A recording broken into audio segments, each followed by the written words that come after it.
So today in this video we shall factorize 4a square plus 4a minus 15.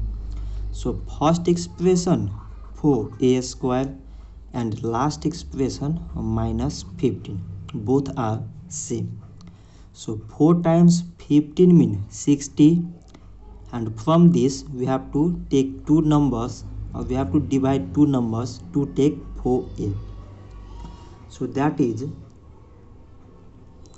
10 times 6 means 60, and 10 minus 6 means it is 4. So it divided as plus 10a minus 6a.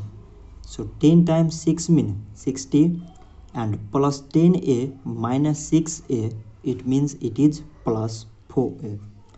So now we separate this expression into two parts. These both are first part and these both are last part. So now we find out the common factors in these both expression. So common here is 2a. So 2 times 2 means 4, remaining here a, plus 2 times 5 means 10, and a already came. In the first last these two, minus 3 is common. So remaining here 3 times 2 means 6, a, plus 3 times 5 means 15.